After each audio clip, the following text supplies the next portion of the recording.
নমস্কার, cooking with আশা চ্যানেলে তোমাদেরকে স্বাগত। আজকে আমি তোমাদেরকে ছোলার ডাল দিয়ে ডাল পুরি আর একদম দোকানের মতো যে আলুর তরকারি হয় না ছোলার ডাল দিয়ে, সেটাই তোমাদেরকে করে দেখাবো। ওটা কিন্তু দারুণ খেতে লাগে। তো তার জন্য দেখো, এখানে আমি সমান পরিমাণে আটা আর ময়দা মিশিয়ে তার মধ্যে একটু নুন, অল্প একটু চিনি আর একটু সাদা তেল মেখে ভালো করে মেখে নিয়েছিলাম। তো এখন আমি এর মধ্যে একটুখানি সাদা তেল দিয়ে দেবো। সাদা তেল দিয়ে এটাকে ভালো করে মেখে নেব। মেখে নিয়ে এটাকে ঢাকা দিয়ে এখন রেস্টে রেখে দেবো। এখানে দেখো, আমি ছোলার ডাল নিয়েছি। ছোলার ডালটা আমি সারা রাত্রি ভিজিয়ে রেখেছিলাম, তারপর প্রেশার কুকারে 4টে সিটি দিয়ে নিয়েছি। এই ছোলার ডালটাকে এখন আমি এর মধ্যে ছেঁকে নেব। ছোলার ডালটাকে কিন্তু আমি ছেঁকে নিয়েছি। এটা আমি হলুদ, নুন আর তেজপাতা দিয়ে সেদ্ধ করে নিয়েছিলাম ছোলার ডালটা। তো এই জলটাও কিন্তু ইউজ হবে। এবার একটা শুকনো মশলা করে নিতে হবে, যেই মশলাটা ডাল পুরিতে আর তরকারিতে দুটোতেই লাগবে। তার জন্য আমি এখানে একটা চাটু বসিয়ে নিয়েছি, চাটুটা গরম করে নিয়েছি। তার মধ্যে দেব তেজপাতা, শুকনো লঙ্কা, গোটা গরম মশলা, জিরে,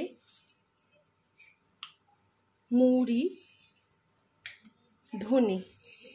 এগুলোকে দিয়ে ভালো করে নেড়ে চেড়ে কিন্তু আমি একটা পেস্ট করে নেব, মানে একখানা গুঁড়ো মতন মশলা করে নেব।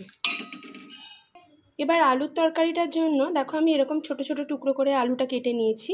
কেটে আমি ধুয়ে নিয়েছি। এবার গ্যাসে আমি কড়াই বসাবো। আমি কড়াই বসিয়ে নিয়েছি। কড়াইটা এখন গরম হয়ে গেছে। এখন আমি এতে আলুর তরকারির জন্য সর্ষের তেল দিয়ে দেবো। তেলটা এখন গরম হবে। তেলটা এখন ভালো মতো গরম হয়ে গেছে। এখন আমি এতে প্রথমে গোটা গরম মশলা দিয়ে দেবো, শুকনো লঙ্কাটা দিয়ে দেবো আর তেজপাতাটা দিয়ে দেবো। এবার এতে আমি একটু আদা কাঁচা লঙ্কার পেস্ট দিয়ে দেবো। দিয়ে আমি এটাকে কষাবো।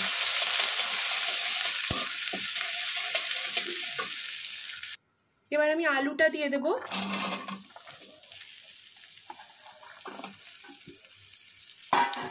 আলুটা দিয়ে গ্যাসের ফ্লেমটা আমি মিডিয়াম করে দিয়ে এটাকে ভাজবো। এর মধ্যে আমি একটু নুন, অল্প একটু হলুদ আর ওই ভাজা মশলাটা দিয়ে আমি ঢাকা দিয়ে দিয়ে এটাকে কষাবো। যতক্ষণ না আলুটা সেদ্ধ হচ্ছে আমি এটাকে ঢাকা দিয়ে দিয়ে কষাবো।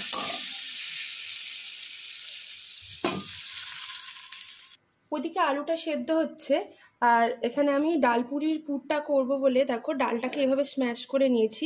বেশি মাখো মাখোটা করবে না, যেমনটা আমি করেছি বা যেমনটা দোকানে করে এরকম এখনো একটু দানা দানা মতন থাকবে। তাহলে কিন্তু তোমাদেরকে আর টানাতে হবে না। আর এরকম মাখো মাখো করলে কিন্তু টানাতে হবে।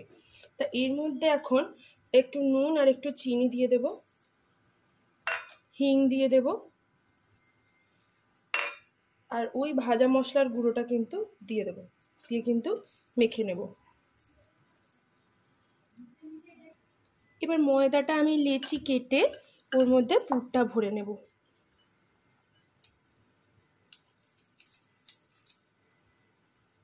লেচি কেটে নেব।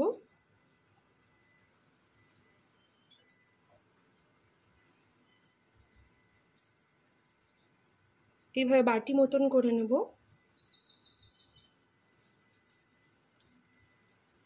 বাটি মতো করে নিয়ে আমি পুরটা এর মধ্যে ভরবো।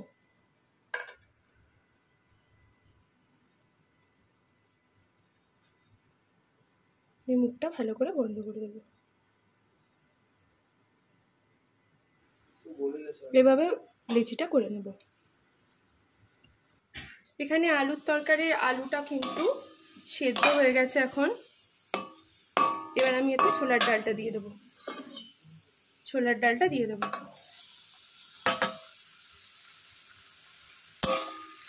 ছোলার ডালটা দিয়ে আমি এই জলটাও দিয়ে দেবো। ছোলার ডালের যে জলটা সেটাও কিন্তু আমি দিয়ে দেবো। এটা আমি ভালো করে মিশিয়ে নিয়ে ফোটাবো। ঝোলটা এখন ফুটে গেছে। এখন আমি এখানে চিনিটা দিয়ে দিচ্ছি। 2 চামচ মতো আমি চিনি দিয়ে দিচ্ছি, কারণ এটা একটু মিষ্টি মিষ্টি হয়। দোকানের যে তরকারিটা ওটা একটু মিষ্টি মিষ্টি হয়, তাই জন্য আমি একটু বেশি করে চিনি দিয়ে দিলাম।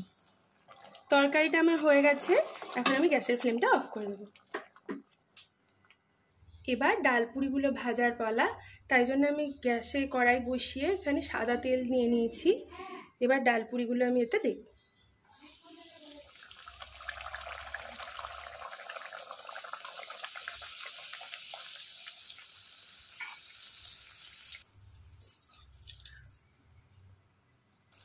এক এক করে সব ডালপুরিগুলোকে কিন্তু ভেজে ভেজে আমি তুলে নেব। নিয়েছি, সার্ভ করে নিয়েছি, খাবো বলে নিয়ে নিয়েছি প্লেটে। তো এটা কিন্তু খুব দারুণ হয়েছিল খেতে, এই ডালপুরিগুলো অসম্ভব সুন্দর হয়েছিল খেতে।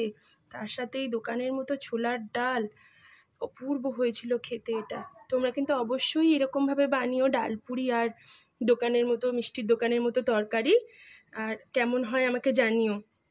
আর আমার চ্যানেলটাকে সাবস্ক্রাইব করতে ভুলো না, কমেন্ট শেয়ার করতে ভুলো না, আর বেল আইকনটাও কিন্তু প্রেস করতে ভুলো না আমার নিত্য নতুন রেসিপির আপডেট পাওয়ার জন্য। ধন্যবাদ।